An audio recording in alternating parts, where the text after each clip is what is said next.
আজকে শুরু করছি কম্পিউটারের বিবর্তন পার্ট 9। আজকের টপিক হচ্ছে মেমোরি।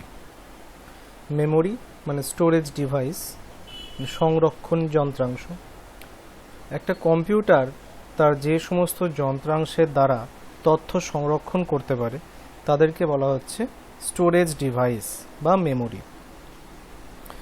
আমি যখন প্রথম বাইনারি টু ডেসিমাল শুরু করেছিলাম তখন বলে দিয়েছিলাম যে এই কম্পিউটারের যে মেমোরির ক্ষুদ্রতম একক তাকেই বলা হচ্ছে বিট। বিটের ফুল ফর্ম হচ্ছে binary digit.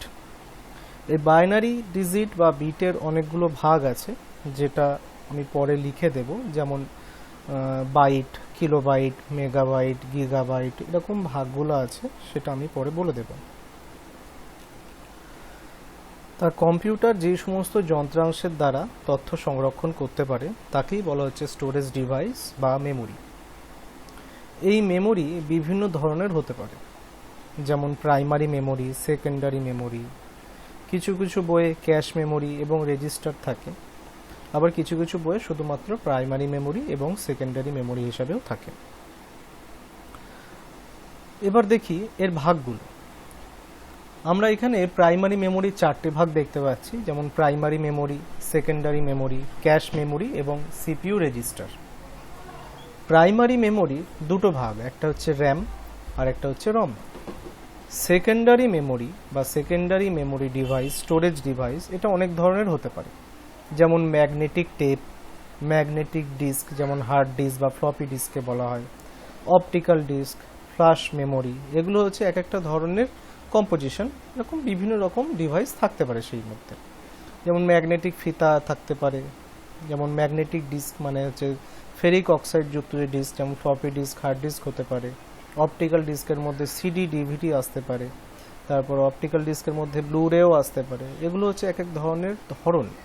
R optical disk হচ্ছে টোটাল সেগুলো একটা অপটিক্যাল ডিস্ক মানে একটা টাইপ। আর ফ্ল্যাশ মেমোরি হচ্ছে এইমাত্র আছে এইমাত্র নেই, মানে আমরা সেটাকে একবার রাইট করে আবার ডিলিট করতে পারি। সেই সমস্ত জিনিসগুলো ফ্ল্যাশ মেমোরির মধ্যে পড়ে, ফ্ল্যাশ মেমোরির অন্তর্গত, যেমন pen drive, memory card, external hard disk, এগুলো হচ্ছে সব ফ্ল্যাশ মেমোরির অন্তর্গত।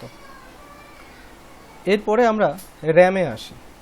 র্যামের ফুল ফর্ম হচ্ছে র্যান্ডম অ্যাক্সেস মেমোরি। সেই র্যাম দুটো ভাগে বিভক্ত, একটা হচ্ছে স্ট্যাটিক র্যাম আর একটা হচ্ছে ডায়নামিক র্যাম। স্ট্যাটিক র্যাম অনেক পুরনো দিনের মেশিনে ইউজ করা হতো, যেটা দামও খুব বেশি ছিল, রিফ্রেশ করতে হতো না এবং স্পিড খুব ভালো ছিল, বেশি বিদ্যুৎ খরচা হতো। এগুলো হচ্ছে স্ট্যাটিক র্যামের বৈশিষ্ট্য। বর্তমানে স্ট্যাটিক র্যাম এখন ইউজ করা হয় না। বর্তমানে স্ট্যাটিক র্যামের পরিবর্তে ডায়নামিক র্যাম ব্যবহার করা হয়, যার সঞ্চয় ক্ষমতা স্ট্যাটিক র্যামের থেকে বেশি, বিদ্যুৎ খরচা কম, কিন্তু এটা স্পিড তুলনামূলক স্ট্যাটিক র্যামের থেকে অনেকটা কম। যাই হোক, এটা নিয়ে পরে আসছি। এরপরে রমের ভাগগুলো হচ্ছে, রম 4 প্রকার। একটা হচ্ছে পি রম, একটা ইপি রম, একটা ইইপি রম, আর একটা হচ্ছে ইউভিপি রম। এর ফুল ফর্ম এবং এর বৈশিষ্ট্যগুলো আমরা এর পরে পড়ছি। প্রথমে আসছি প্রাইমারি মেমোরি কাকে বলে।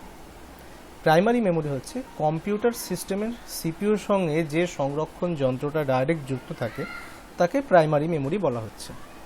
মানে কম্পিউটারের সিপিইউর সাথে, প্রসেসরের সাথে যে মেমোরি ডাইরেক্ট ট্রানজ্যাকশন করে বা ডাইরেক্ট সিঙ্ক্রোনাইজ করে যে তথ্যগুলো, তাকেই বলা হচ্ছে প্রাইমারি মেমোরি।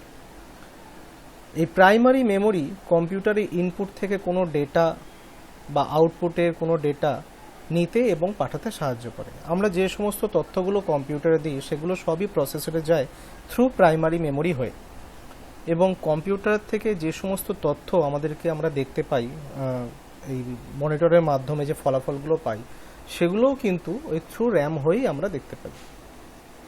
আবার আমাদের যে অপারেটিং সিস্টেম, এই উইন্ডোজ এক্সপি, উইন্ডোজ 7, উইন্ডোজ 10, যে টোটাল অপারেটিং সিস্টেম, যে সিস্টেম সফটওয়্যার, সেটা চলে কিন্তু এই প্রাইমারি মেমোরি বা র্যামের জন্যই, কন্টিনিউয়াসলি চলতে থাকে।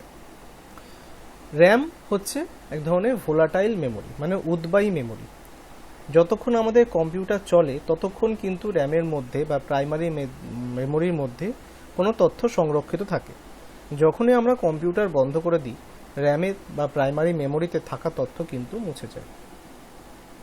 এই জন্য র্যামকে ভোলাটাইল মেমোরি বলা হয়, উদ্বায়ী মেমোরি ডিভাইস। প্রাইমারি মেমোরি হচ্ছে দু ধরনের, একটা র্যাম আর একটা রম। বৈশিষ্ট্য কি? বৈশিষ্ট্যগুলো পড়বে। প্রাইমারি মেমোরি বা মুখ্য সংরক্ষণ যন্ত্র সিপিইউর সঙ্গে যুক্ত থাকে, মানে ডাইরেক্ট সিপিইউর সঙ্গে যুক্ত থাকে না, মানে সিপিইউর সঙ্গে কিন্তু ডাইরেক্ট সিঙ্ক্রোনাইজেশন করতে পারে। তথ্য আদান প্রদান ডাইরেক্ট শুধু প্রাইমারি মেমোরির মাধ্যমেই হয়। এরপরের বৈশিষ্ট্য হচ্ছে এই ধরনের মেমোরি ভোলাটাইল বা উদ্বায়ী প্রকৃতির হয়, মানে তথ্য স্থায়ীভাবে সঞ্চিত হয় না। এই ধরনের মেমোরির ধারণ ক্ষমতা তুলনামূলকভাবে অনেকটাই কম হয়। সেকেন্ডারি মেমোরি ডিভাইস বা সেকেন্ডারি সংরক্ষণ যন্ত্রের ধারণ ক্ষমতা অনেক বেশি, কিন্তু প্রাইমারি মেমোরির ধারণ ক্ষমতা অনেকটা কম। প্রাইমারি মেমোরির তথ্য আদান প্রদান করার গতি তুলনামূলক বেশি হয়ে থাকে। এবার আমরা দেখছি প্রাইমারি মেমোরির প্রকারভেদ। প্রাইমারি মেমোরিকে দুভাগে ভাগ করা হয়, একটা র্যাম যার ফুল ফর্ম হচ্ছে র্যান্ডম অ্যাক্সেস মেমোরি, আর একটা রম রিড অনলি মেমোরি। আমরা দেখতে পাচ্ছি এখানে র্যামের মধ্যেই র্যামের উত্তর রয়েছে র্যান্ডম অ্যাক্সেস মেমোরি, মানে র্যাম কোনো জিনিস তথ্য লিখতেও পারে এবং পড়তেও পারে। রম কিন্তু তথ্য পড়তে পারে, রম কিন্তু লিখতে পারে না, ওই জন্য রমের ফুল ফর্ম হচ্ছে রিড অনলি মেমোরি, শুধুমাত্র তথ্য রিড করতে পারে। এরপরে আমরা র্যামের বিষয় পড়ব, র্যামের প্রকারভেদ বা র্যামের কাজ। র্যাম বা র্যান্ডম অ্যাক্সেস মেমোরি হচ্ছে এক ধরনের প্রাইমারি মেমোরি। যতক্ষণ পর্যন্ত এর মধ্যে বিদ্যুৎ সরবরাহ থাকে ততক্ষণ কিন্তু এর মধ্যে ডেটা বা তথ্য সঞ্চিত থাকে, তাই একে ভোলাটাইল মেমোরি বলা হয়। র্যামের মাধ্যমে ব্যবহারকারী এবং প্রসেসরের মধ্যে তথ্য আদান প্রদান হয়। আমি একটু আগেই বললাম র্যাম দু ধরনের হয়, একটা স্ট্যাটিক র্যাম, একটা dynamic RAM. Static RAM transistor প্রযুক্তি দিয়ে বা ট্রানজিস্টর টেকনোলজির তৈরি, এটা অনেকটা দ্রুতগামী এবং অনেকটা দামি এবং বিদ্যুৎ খরচার মধ্যে বেশি হয়। স্ট্যাটিক র্যামের ধারণ ক্ষমতা কম। ডায়নামিক র্যাম এটা ক্যাপাসিটর টেকনোলজি দিয়ে তৈরি, এই র্যামটি সস্তা এবং তুলনামূলকভাবে স্ট্যাটিক র্যামের থেকে ধীর গতি সম্পন্ন। এই র্যামে বিদ্যুৎ খরচা অনেকটা কম। স্ট্যাটিক র্যামের তুলনায় এর ধারণ ক্ষমতা অনেকটা বেশি। বর্তমানে এই ধরনের র্যামই বেশি ব্যবহৃত হয় সমস্ত মডার্ন কম্পিউটারগুলোতে। এরপরে দেখা রয়েছে র্যামের কাজ। র্যামের কাজ হচ্ছে কম্পিউটারে এক্সিকিউশন হচ্ছে রান করার সময়, কোনো প্রোগ্রাম রান করার সময় বা কোনো রকম প্রোগ্রাম ইনস্টল যখন করছি, কোনো একটা প্রোগ্রামকে যখন চালাচ্ছি আমাদের কম্পিউটার ইনস্টল করার জন্য, সেই এক্সিকিউশনটা কিন্তু র্যামে স্টোর হয়, মানে প্রথম যে সূত্রটা আসে সেটা র্যামে স্টোর হয়, র্যাম ওইটাকে কন্টিনিউয়াসলি চালায়। আবার আমাদের কম্পিউটার শুরু করার সময় যে বুটিং প্রসেস, যখন আমাদের কম্পিউটার শুরু হয় বায়োস চলে যাওয়ার পর, যখন বায়োস চেক করে আমাদের কম্পিউটারের সমস্ত যন্ত্রাংশ ঠিক আছে কিনা, তারপর যখন অপারেটিং সিস্টেম স্টার্ট হয়, সেই প্রক্রিয়াটাকে বুটিং প্রক্রিয়া বলা হয়। অপারেটিং সিস্টেমের প্রথম অংশটা কিন্তু র্যামে স্টোর হয়, র্যামে স্টোর হওয়ার পরে কিন্তু র্যাম সেটাকে কন্টিনিউয়াসলি চালাতে থাকে। এইটা হচ্ছে মানে র্যামের কাজ, মানে অপারেটিং সিস্টেমটা র্যামে স্টোর হয়, র্যামটা পরবর্তীকালে কন্টিনিউয়াসলি চালাতে থাকে। একটা কথা বলা হয়নি, স্ট্যাটিক র্যামকে রিফ্রেশ করতে হয় না, ডায়নামিক র্যামকে কিছুক্ষণ সময় অন্তর অন্তর রিফ্রেশ করতে হয়। এমনি সাধারণত আমরা কিন্তু রিফ্রেশ করি ডেস্কটপটাকে অনেক সময়, বা কোনো ড্রাইভকে আমরা অনেক সময় রিফ্রেশ করি, রাইট ক্লিক করে যে রিফ্রেশ অপশনটা আসে সেইটাকে দিয়ে রিফ্রেশ করতে পারি। স্ট্যাটিক র্যামের ক্ষেত্রে কিন্তু রিফ্রেশ করার কোনো প্রয়োজন পড়ে না, ডায়নামিক র্যামের ক্ষেত্রে কিন্তু রিফ্রেশ করার প্রয়োজন পড়ে। এরপরে আসছে আমরা রমের প্রকারভেদ। রম কত ধরনের, কি এবং এর কাজগুলো হচ্ছে গুরুত্বপূর্ণ। আমি একটু আগেই বললাম রমের পুরো অর্থ হচ্ছে রিড অনলি মেমোরি। রম কি লিখতে পারে না, রম শুধু রিড করতে পারে, মানে পড়তে পারে। রমের মধ্যে কোনো থাকা তথ্য রম শুধু রিড করে, ওই তথ্য অনুযায়ী সে কিন্তু কাজ করে। পরবর্তীকালে ওই প্রোগ্রামটাকে কিন্তু আর ঠিক করা যায় না, মানে কারেকশন করা যায় না। তবে এমন কিছু কিছু রম আছে যেগুলোর মধ্যে থাকা তথ্যকে ডিলিট করে আবার নতুনভাবে প্রোগ্রামিং করা যায় তার মধ্যে। এবার রমের প্রকারভেদ দেখি। রমের প্রকারভেদ 4 প্রকার: পিরম, ইপিরম, ইইপিরম আর ইউভিরম। পিরম হচ্ছে প্রোগ্রামেবল রিড অনলি মেমোরি। এই ফুল ফর্মগুলো মুখস্থ রাখতে হবে। পিরম এর ফুল ফর্ম হচ্ছে প্রোগ্রামেবল রিড অনলি মেমোরি, মানে এর ভিতরে কোনো প্রোগ্রাম নিজের প্রয়োজন মতো তথ্য লোড করতে পারে। মানে এক ধরনের সার্কিট থাকে, এক ধরনের চিপসেটগুলো, এর মধ্যে প্রোগ্রাম লেখার পরে কিন্তু আর মোছা যায় না, ওয়ান টাইম ইউজ না। আমরা যখন রমের মধ্যে কোনো প্রোগ্রামিং করে স্টোর করব, তারপরে কিন্তু সেই প্রোগ্রামটা ডিলিট করে নতুনভাবে স্টোর করতে পারবো না। একটা রম চিপের মধ্যে আমি একবারই প্রোগ্রামিং করতে পারবো, মানে স্টোর করতে পারবো। এই জন্য শুরুতে এটাকে বলা হয় প্রোগ্রামেবল রিড অনলি মেমোরি। 2 নম্বর হচ্ছে EEPROM, electrically erasable programmable read only memory. মানে এর মধ্যে কোনো থাকা তথ্যকে ইলেকট্রিক্যালি মুছে তারপরে আবার তথ্য লোড করা সম্ভব, এই জন্য এর নাম হচ্ছে ইপিরম। এর পরের ধরন হচ্ছে ইইপিরম, যার ফুল ফর্ম হচ্ছে electrically erasable programmable read only memory. এই রমটা ইপিরমের মতোই কাজ করে, তবে এর মধ্যে থাকা সঞ্চিত তথ্যগুলো সার্কিট বোর্ডের দ্বারা মুছে ফেলার পরিবর্তে ইলেকট্রিক্যালি মুছে ফেলতে পারবো। এরপরে হচ্ছে ইউভি রম, মানে ultraviolet read only memory.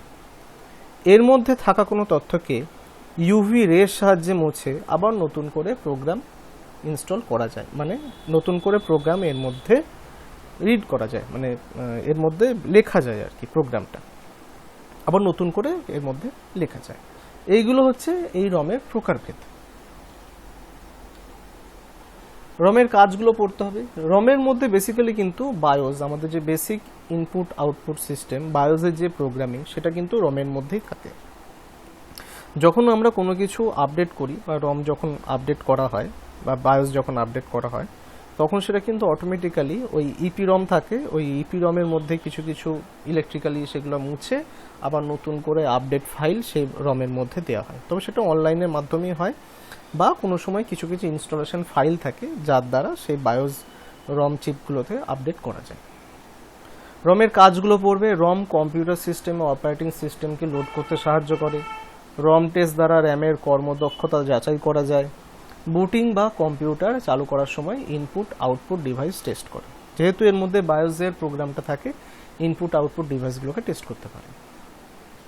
এরপরে আমরা আসি সেকেন্ডারি মেমোরি বা গৌণ সংরক্ষণ যন্ত্র কাকে বলে, কত প্রকার, কি কি এর বৈশিষ্ট্য, এগুলো পড়তে হবে। প্রথমে যেটা বললাম প্রাইমারি মেমোরি, সেগুলো হচ্ছে সব ভোলাটাইল মেমোরি। সেকেন্ডারি মেমোরিগুলো হচ্ছে কিন্তু নন ভোলাটাইল, অনুদ্বায়ী। এর মধ্যে কোনো থাকা তথ্য কিন্তু পার্মানেন্টভাবে আমরা রেখে ফেলতে পারি, মানে যখন আমাদের প্রয়োজন হবে তখন কিন্তু আমরা সেটা ব্যবহার করতে পারি। কম্পিউটার সিস্টেমে যে সমস্ত সংরক্ষণ যন্ত্র কোনো ডেটাকে বা তথ্যকে স্থায়ীভাবে সঞ্চয় করতে পারে তাকেই বলা হচ্ছে সেকেন্ডারি মেমোরি। এই সেকেন্ডারি মেমোরি আর প্রাইমারি মেমোরির পার্থক্য আসে, পার্থক্যটা পড়তে হবে। সেকেন্ডারি মেমোরির একটা বৈশিষ্ট্য হচ্ছে বিদ্যুৎ সংযোগ বন্ধ হয়ে গেলেও কিন্তু সেকেন্ডারি মেমোরি থেকে থাকা কোনো তথ্য ডিলিট হয়ে যায় না বা মুছে যায় না, ঠিক আছে। এই জন্যই কিন্তু একে নন ভোলাটাইল মেমোরি বা অক্সিলারি মেমোরি বলা হয়। যেমন hard disk, CD, DVD, pen drive, memory card, এগুলো সবই হচ্ছে কিন্তু সেকেন্ডারি মেমোরি ডিভাইসের উদাহরণ। এর বৈশিষ্ট্য পড়তে হবে। সেকেন্ডারি বা গৌণ সংরক্ষণ যন্ত্র কোনো তথ্যকে স্থায়ীভাবে সঞ্চিত করে রাখতে পারে। এর ধারণ ক্ষমতা অনেক বেশি।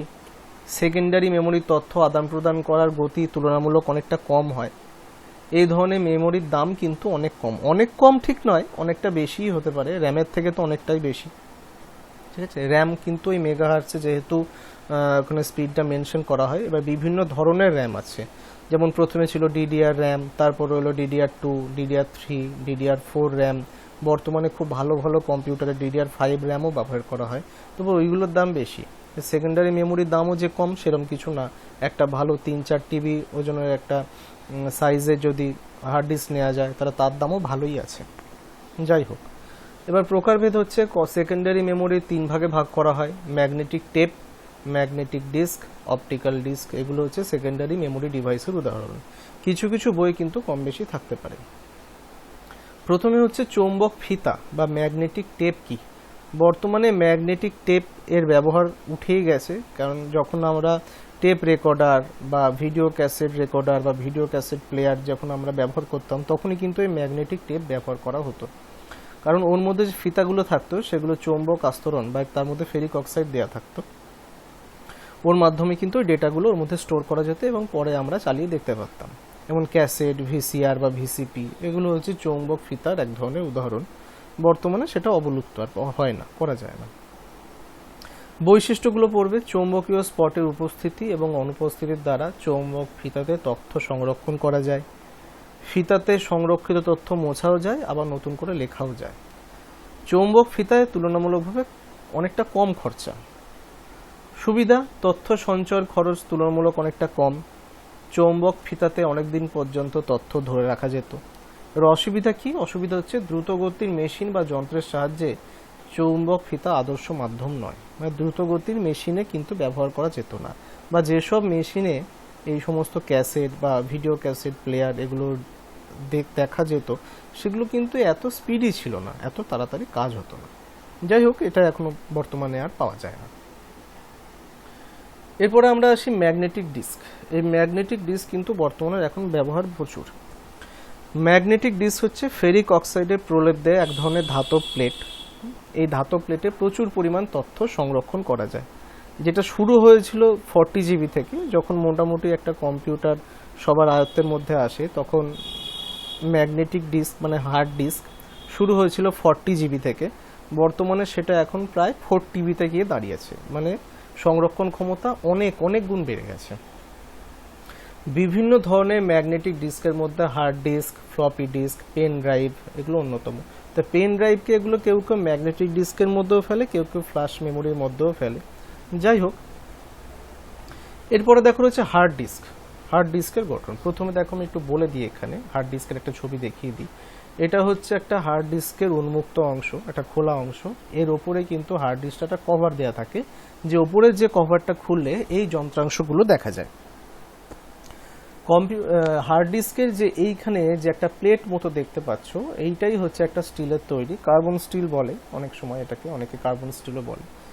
এর ওপরে ওই ফেরিক অক্সাইডের প্রলেপ লাগানো থাকে। নতুন যে হার্ড ডিস্কগুলো থাকে সেগুলোর মধ্যে খুব ভালোভাবে থাকে। আস্তে আস্তে যত বয়স যায় তত বয়সে কিন্তু এই ফেরিক অক্সাইডের প্রলেপটা নষ্ট হতে থাকে। এখানে 3টে ধরনের প্লেট থাকে, 3টে। এই একটা উপরে প্লেট থাকে, একটা নিচে প্লেট দেখতে পাচ্ছ, মাঝেও একটা প্লেট থাকে, 3টে প্লেট থাকে। এই প্লেটগুলোকে বলা হচ্ছে প্ল্যাটার।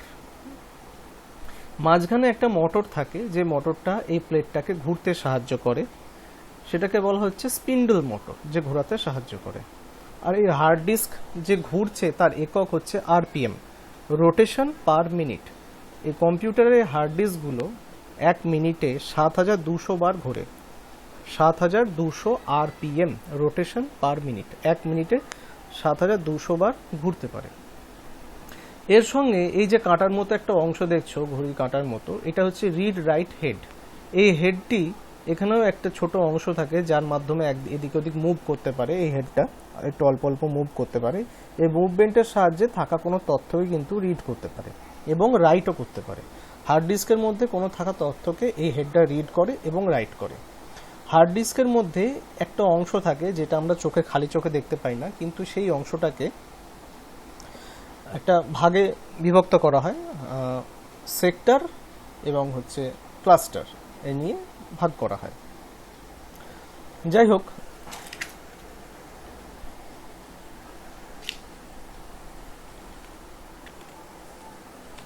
আমি একটু ভুল বলে ফেললাম, এটাকে সেক্টর এবং ট্র্যাকে ভাগ করা হয়।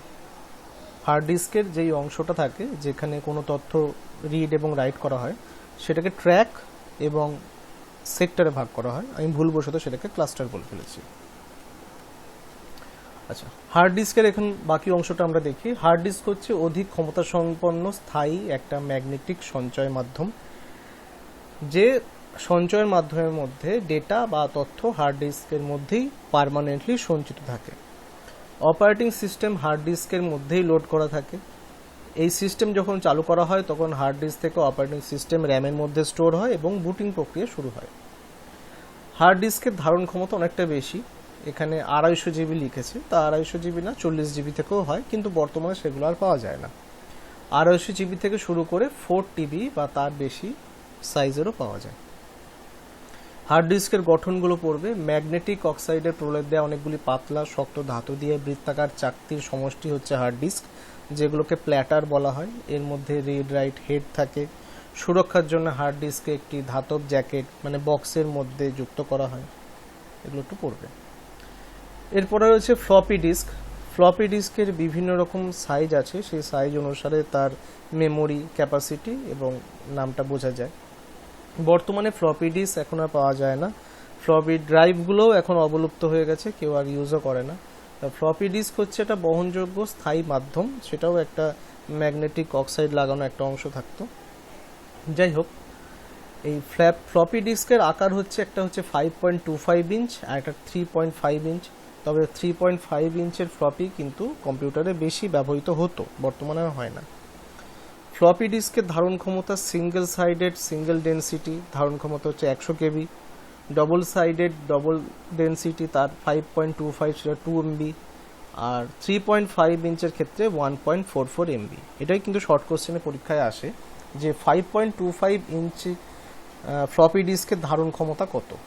5.25 ইঞ্চের ফ্লপি ডিস্কের ধারণ ক্ষমতা 2 এমবি, আর 3.5 ইঞ্চ ফ্লপি ডিস্কের ধারণ ক্ষমতা হচ্ছে 1.44 এমবি।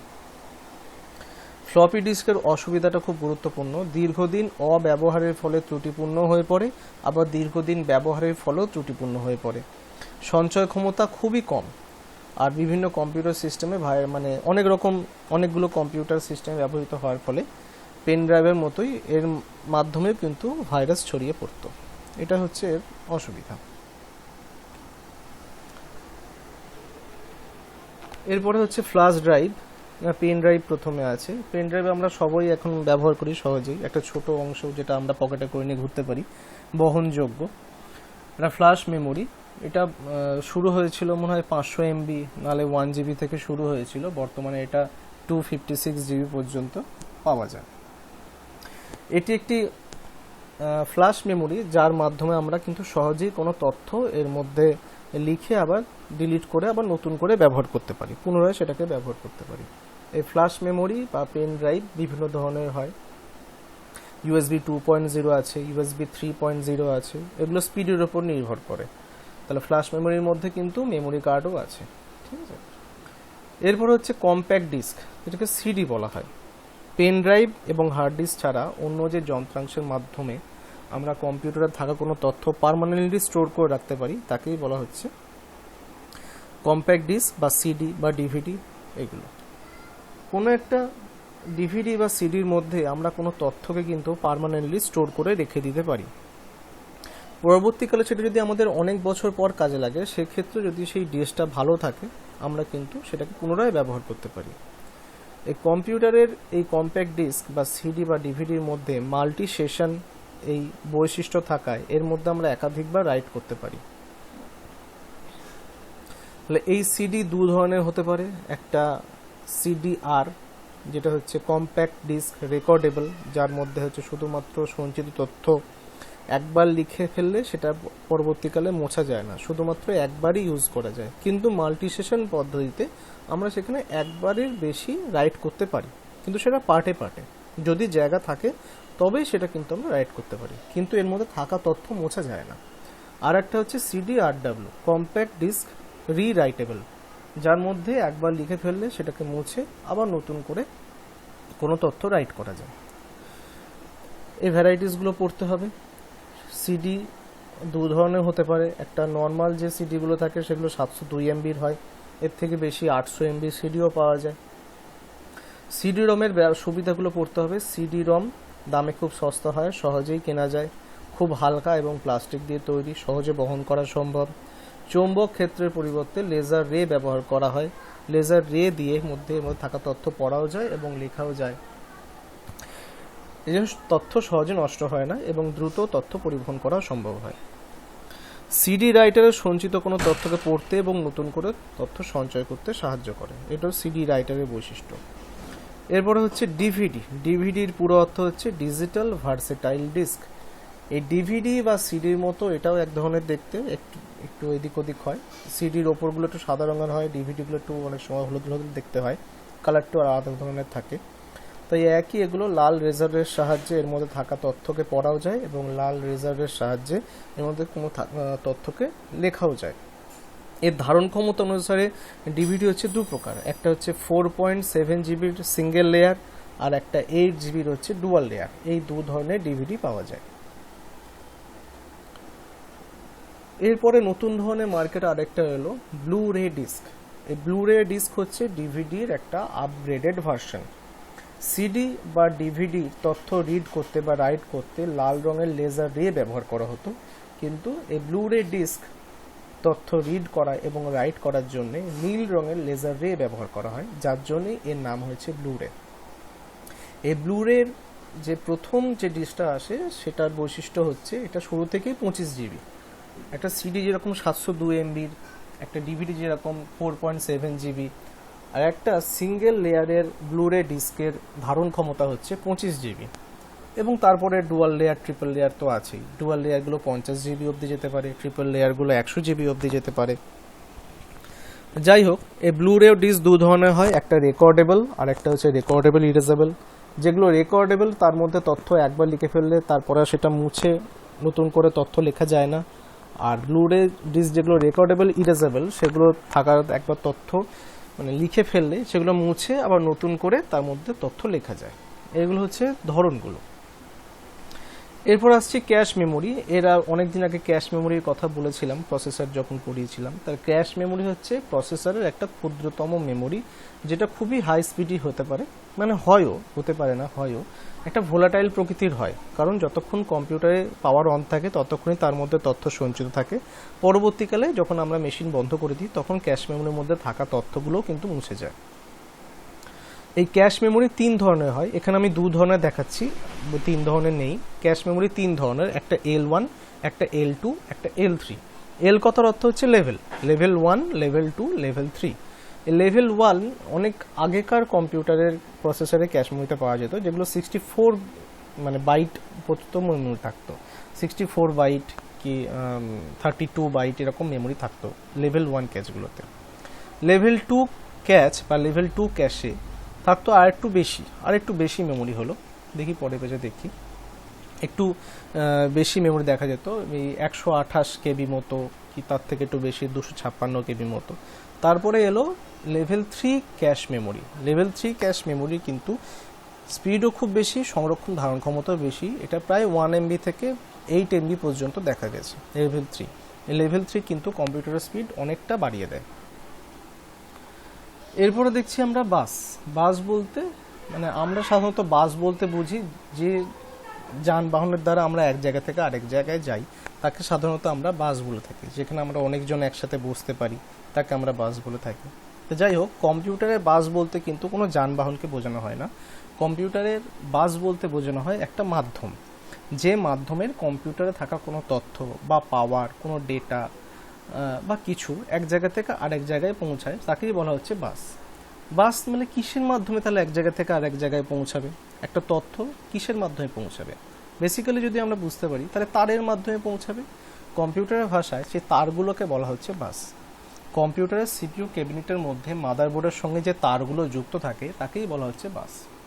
এর মাধ্যমেই কিন্তু মাদারবোর্ডের সমস্ত যন্ত্রাংশগুলো বা একে অপরের সাথে তথ্য আদান প্রদান করতে পারে, ডেটাগুলো আদান প্রদান করতে পারে।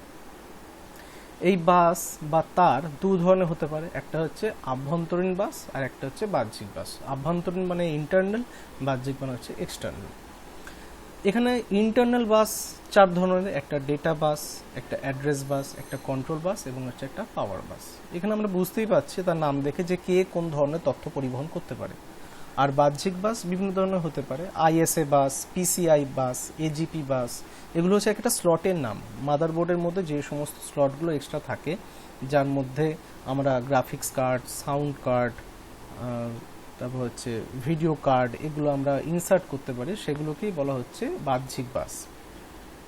যেমন ইউএসবি, এগুলো হচ্ছে এক ধরনের বাস। এগুলোকে এক্সপানশন স্লট বলা হয় কম্পিউটারের ভাষায়। মাদারবোর্ডের মধ্যে যে সমস্ত স্লটগুলো মানে একাধিক স্লট যেগুলো যুক্ত থাকে অন্যান্য যন্ত্রাংশ লাগানোর জন্য, সেগুলোকে এক্সপ্যানশন স্লট বলা হয়। যেমন আইএসএ বাস, পিসিআই বাস, র্যাম যেখানে লাগানো হয় সেই র্যামের জায়গাটা, এইগুলো হচ্ছে এক ধরনের বাস। তাহলে বেসিক্যালি এখানে আমরা আভ্যন্তরীণ বাসটা দেখব। মানে প্রথম দেখছি ডেটা বাস। ডেটা বাস কি? মেমোরি এবং কম্পিউটার সিস্টেমের বিভিন্ন রকম পেরিফেরাল ডিভাইসগুলোর মধ্যে উভয় দিকে তথ্য আদান প্রদান করতে পারে, সেগুলো হচ্ছে ডেটা বাস। এখানে ডেটা বাসের দেখো ছবি দিয়ে দিয়েছে, এই দেখো ডেটা বাস রয়েছে, আর দেখো এদিকে উভমুখী তীর রয়েছে। সিপিইউর সাথে কিন্তু উভয় দিকে তথ্য পরিবহন করতে পারে ডেটা। এরপর হচ্ছে অ্যাড্রেস বাস। অ্যাড্রেস বাস হচ্ছে একমুখী, যার দ্বারা কম্পিউটার সিস্টেমের বিভিন্ন পেরিফেরাল যন্ত্রাংশগুলিকে মেমোরি সিস্টেমের বিভিন্ন স্থানকে চিহ্নিত করা যায়। দেখো এখানে মেমোরি রয়েছে, অ্যাড্রেস থেকে দেখো, অ্যাড্রেসের সঙ্গে মেমোরি ডিভাইস দেখো একমুখী তীর রয়েছে, মানে অ্যাড্রেস বাসের সঙ্গে মেমোরিগুলো মানে নির্দিষ্ট স্থানকে চিহ্নিত করছে, যেটা কিন্তু সবসময় একমুখী, উভমুখী নয়। এরপরে দেখো রয়েছে কন্ট্রোল বাস। কন্ট্রোল বাসের মাধ্যমে সিগন্যাল পাঠিয়ে বিভিন্ন রকম পেরিফেরাল যন্ত্রাংশগুলিকে নিয়ন্ত্রণ করা যায়, সেটা হচ্ছে কন্ট্রোল বাস। এবার কন্ট্রোল বাস দেখো তিনটের সঙ্গে কিন্তু কানেক্ট রয়েছে। এই দেখো কন্ট্রোল বাসের এইটা হচ্ছে রো, মানে এই অংশটা সিপিইউর সঙ্গে দেখো দুদিকে মানে উভমুখী সিঙ্ক্রোনাইজ হচ্ছে, মেমোরির সাথেও কিন্তু উভমুখী সিঙ্ক্রোনাইজ হচ্ছে, এবং ইনপুট আউটপুট ডিভাইসের সঙ্গেও কিন্তু সিঙ্ক্রোনাইজ করছে। ডি নাম্বার পয়েন্ট দেখো হচ্ছে পাওয়ার বাস, মানে যে বাসের মাধ্যমে কি বিদ্যুৎ এক জায়গা থেকে আরেক জায়গায় পরিচালিত হচ্ছে, সেটা হচ্ছে পাওয়ার বাস। পাওয়ার বাসের মাধ্যমে কম্পিউটার সিস্টেমের বিভিন্ন যন্ত্রাংশের মধ্যে বিদ্যুৎ বা কারেন্ট পাঠিয়ে তাকে সচল করা হয়, যেটা কিন্তু উভমুখী হতে পারে। উভমুখী হয় কারণ কি, সেই জায়গা থেকে যখনই কোনো রিপ্লাই আসে যে জায়গাটা ঠিক আছে, তখনই কিন্তু কম্পিউটারে এসএমপিএস বুঝতে পারে। ঠিক আছে, সেটা হচ্ছে পাওয়ার বাসের কাজ। তাই এই বাসের অংশগুলো বা কাজগুলো একটু ভালো করে পড়বে, এবং যে ছবিটা রয়েছে সেই ছবিটা তোমরা একটু ভালো করে দেখবে। আজকে এটুকুই থাকবো, আবার পরের দিন নেক্সট পয়েন্ট নিয়ে আমরা আলোচনা করব।